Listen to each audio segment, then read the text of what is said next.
Shalom Bapak Ibu yang terkasih di dalam Kristus, puji nama Tuhan. Kita boleh berjumpa kembali bersama saya, si Tuan Nyonya Reta Hasibuan Borupohan. Firman Tuhan untuk kita renungkan pada malam hari ini terambil dari Galatia 4 ayat 21 sampai dengan 31 di bawah perikop Hagar dan Sarah. Sebelumnya mari kita satukan hati, kita berdoa. Bapa yang baik, Bapa yang bertata dalam kerajaan surga, kami bersyukur berterima kasih Tuhan memelihara kehidupan kami dari pagi hari hingga pada malam hari ini ya Bapa. Sebelum kami beristirahat, kami akan merenungkan firman-Mu. Kiranya Tuhan Yesus memberikan kami Roh-Mu yang kudus sehingga kami boleh mengerti apa yang hendak Bapa sampaikan untuk kami lakukan di dalam kehidupan kami. Pribadi lepas pribadi. Di dalam Kristus kami berdoa. Amin. Bapak Ibu yang terkasih di dalam Kristus, demikian firman Tuhan, Galatia 4 ayat 21 sampai dengan 31. Hagar dan Sarah, katakanlah kepadaku, hai kamu yang mau hidup di bawah hukum Taurat, tidakkah kamu mendengarkan hukum Taurat? Bukankah ada tertulis bahwa Abraham mempunyai dua anak, seorang dari perempuan yang menjadi hambanya, dan seorang dari perempuan yang merdeka. Tetapi anak dari perempuan yang menjadi hambanya itu diperanakan menurut daging, dan anak dari perempuan yang merdeka itu oleh karena janji. Ini adalah suatu kiasan, sebab kedua perempuan itu adalah dua ketentuan Allah. Yang satu berasal dari Gunung Sinai dan melahirkan anak-anak perhambaan. Itulah Hagar. Hagar ialah Gunung Sinai di tanah Arab, dan ia sama dengan Yerusalem yang sekarang, karena ia hidup dalam perhambaan dengan anak-anaknya. Tetapi Yerusalem sorgawi adalah perempuan yang merdeka, dan ialah ibu kita. Karena ada tertulis, bersukacitalah hai si mandul yang tidak pernah melahirkan.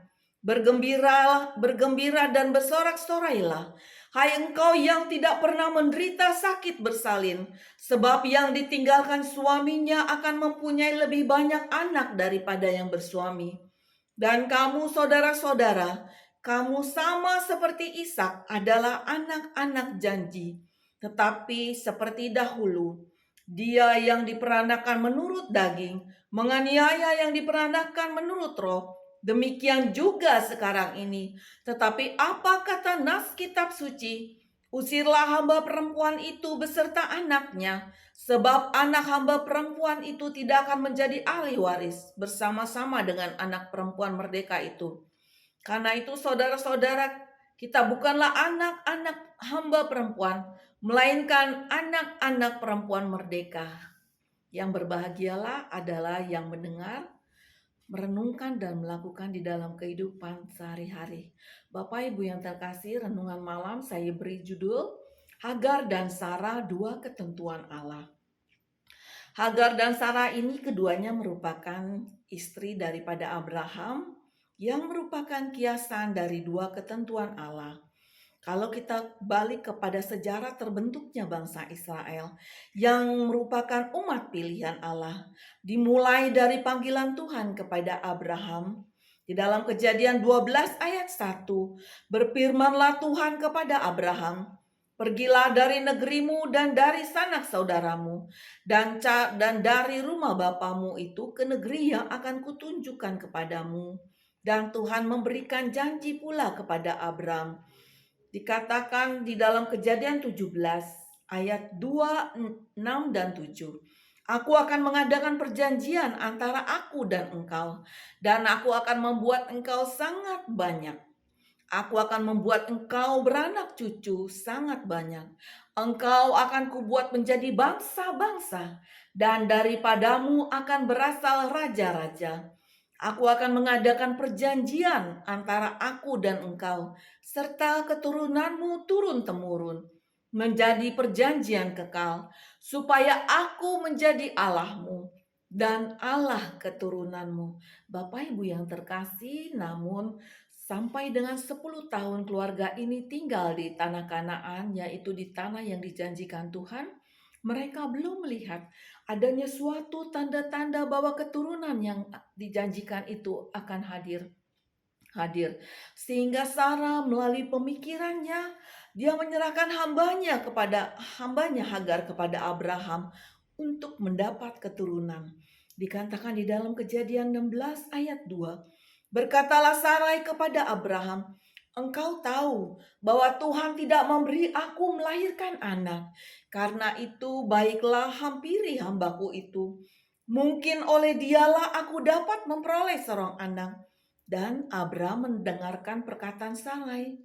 Demikianlah sehingga yang seperti yang dikatakan di dalam ayat 22, dalam ayatnya yang ke-22, tetapi anak dari perempuan yang menjadi hambanya itu diperanakan menurut daging. Bapak Ibu yang terkasih, Abraham berumur 86 tahun ketika ia memperanakan Ismail.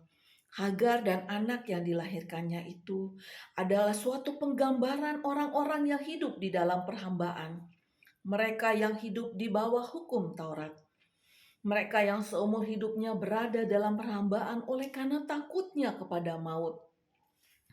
Mereka melakukan apa yang tertulis pada hukum Taurat bukan berdasarkan kasih, cinta kepada Tuhan, tetapi oleh karena ketakutan kepada maut, kepada penghukuman Allah.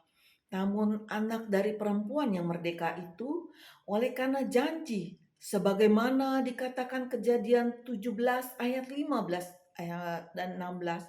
Selanjutnya Allah berfirman kepada Abraham tentang istrimu Sarai. Janganlah engkau menyebut dia lagi Sarai, tetapi Sarah itulah namanya.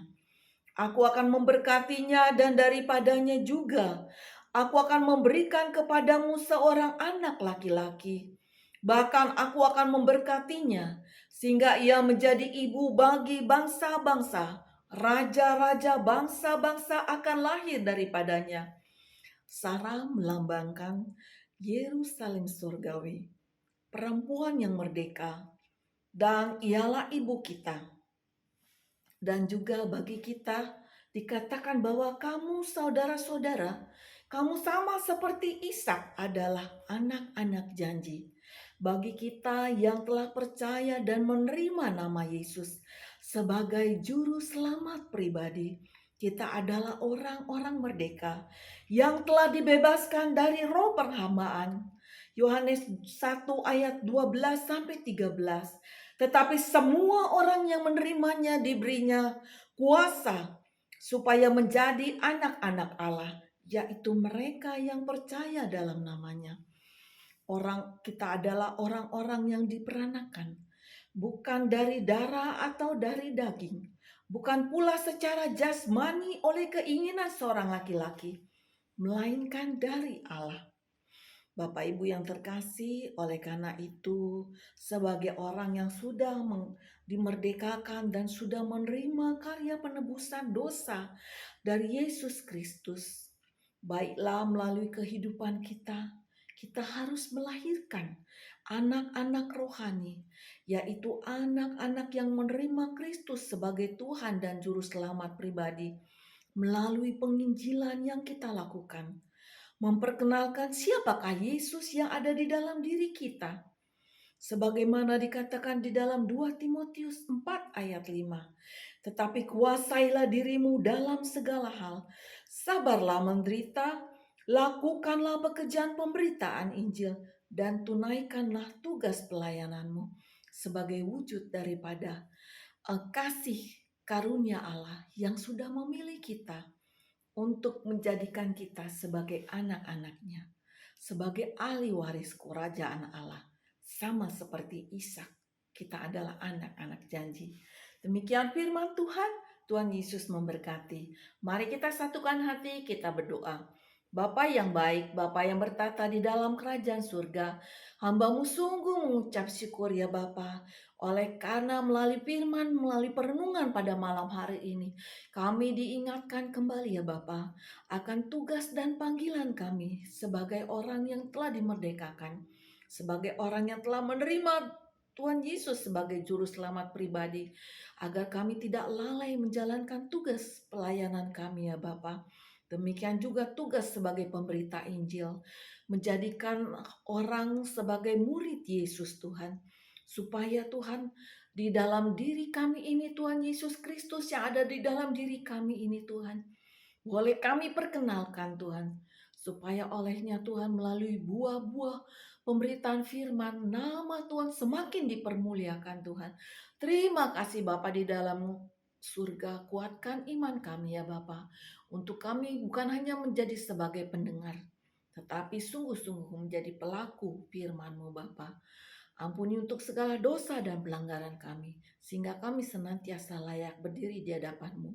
Malam hari ini juga Tuhan, kehidupan kami serahkan ke dalam tangan pengasihan-Mu, dan kami boleh beristirahat pada malam hari ini, dan bangun esok hari dengan kekuatan yang baru. Di dalam Kristus kami sudah berdoa dan mengucap syukur, amin. Selamat malam Bapak Ibu yang terkasih, Tuhan Yesus memberkati.